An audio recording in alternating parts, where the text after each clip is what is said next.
21 ஆட்சி பொறுப்பேற்ற உடனே ஒரு வாரத்தில் வந்தோம், கோரிக்கை வச்சோம், அதுக்கு என்ன செஞ்சிடலான்னு சொல்லி அதை நிறைவேற்றி இருக்கிற அப்படின்னு பெருமையோடு சொன்னார்.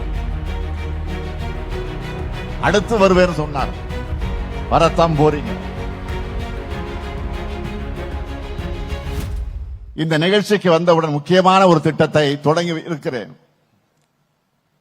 சிவகங்கை மாவட்டத்தில் இருக்கிற 6 பேரூராட்சிகள், 11 ஊராட்சி ஒன்றியங்கள் இருக்கிற 2452 ஊரக குடியிருப்புகள் மற்றும் 3 நகராட்சிகள்ல 2119 கோடியே 7 லட்சம் ரூபாய் செலவில் மொத்த கூட்டு குடிநீர் திட்ட பணிகளை திறந்து வச்சிருக்கிறேன். அது மட்டுமல்ல, இந்த மாபெரும் விழா மூலமாக 49 பணிகளை திறந்து வச்சிருக்கிறேன். 13 கோடியே 36 லட்சம் ரூபாய் மதிப்பில 28 புதிய திட்டங்களுக்கு அடிக்கல் நாட்டி இருக்கிறேன். 205 கோடி ரூபாய் மதிப்பில 15,453 பயனாளிகளுக்கு நலத்திட்ட உதவிகளும் வழங்கி இருக்கிறேன். நேற்று நான் இந்த மாவட்டத்திற்கு வந்ததும் சிவகங்கை மாவட்டத்திற்கு நான் திராவிட மாடல் ஆட்சியில முத்திரை திட்டங்களாக கடந்த 5 ஆண்டுகள் காலத்தில் பயனடைந்திருக்கக்கூடிய பட்டியலை கேட்டேன். கொடுத்தாங்க. மலைப்பா இருந்துச்சு எனக்கு. அந்த பட்டியலை நான் உங்களிடத்தில் நினைவுபடுத்துகிறேன். மாதந்தோறும் 1000 ரூபாய் கலைஞர் மகளிர் உரிமை தொகை சிவகங்கை மாவட்டத்தில் 2,38,428 பெண்களுக்கு வழங்கப்படுகிறது.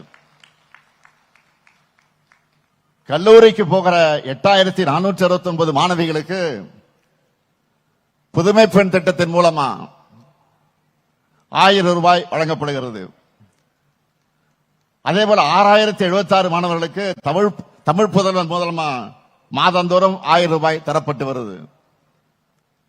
மகளிர் சுய உதவி குழுக்களுக்கு 855 கோடி ரூபாய் கடன் உதவி தரப்பட்டிருக்கு.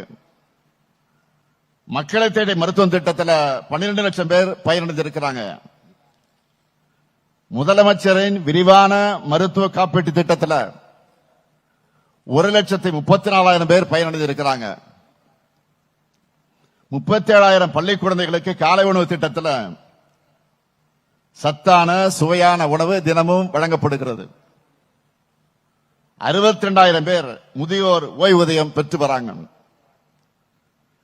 4 வருஷத்தில் 50,000 நபர்களுக்கு பட்டாக்கள் வழங்கப்பட்டிருக்கு. 24,969 விவசாயிகளுக்கு பயிர்க்கடன் வழங்கப்பட்டிருக்கு. 3,822 உழவர்களுக்கு புதிய இலவச மின் இணைப்புகள் தரப்பட்டிருக்கு. 65 திருக்கோயில்கள்ல குடமுழுக்கு நடத்தி இருக்கிறோம். காரைக்குடி கழனிவாச கிராமத்தில் சிப்காட் வளாகம் அமைக்க நிலம் கையகப்படுத்தும் பணிகள் நடைபெற்று வருது. அடுத்தும் நம்ம திராவிட மாடல் ஆட்சி தான். அண்ணன் சொன்னார 21 ஆட்சி பொறுப்பேற்ற உடனே ஒரு வாரத்தில் வந்தோம், கோரிக்கை வச்சோம், அதுக்கு என்ன செஞ்சிடலான்னு சொல்லி அதை நிறைவேற்றி இருக்கிற அப்படின்னு பெருமையோடு சொன்னார்.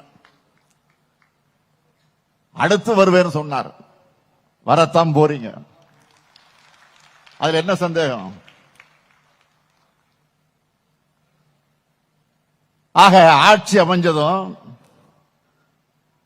வரிசையா திறப்பு விழாக்கான பல பணிகளுக்கு நான் இப்ப அடிக்கல் நாட்டி இருக்கிறேன்.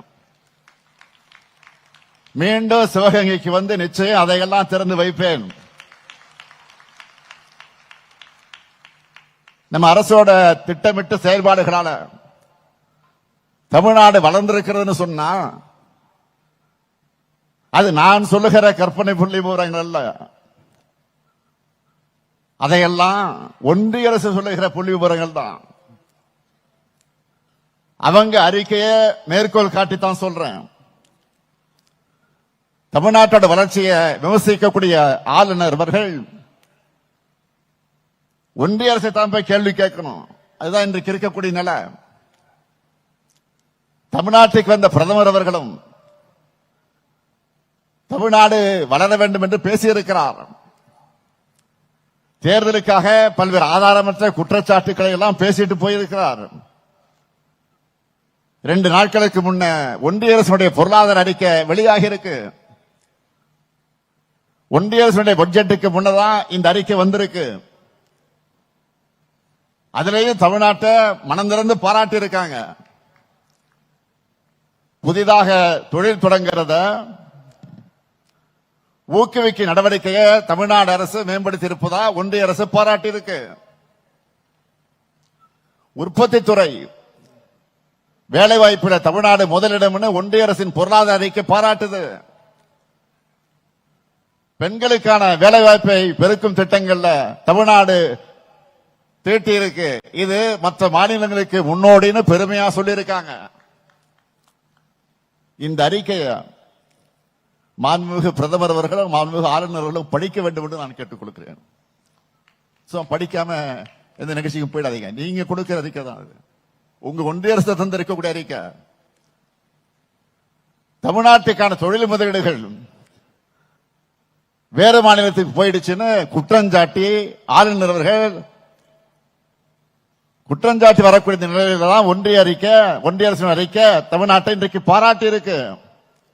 செய்திகளை உடனுக்குடன் தெரிந்து கொள்ள கீழ்கண்ட கேபிள் மற்றும் டிடிஎச் நெட்வொர்க்குகளில் எம்நாடு செய்தி தொலைக்காட்சியை காணுங்கள்.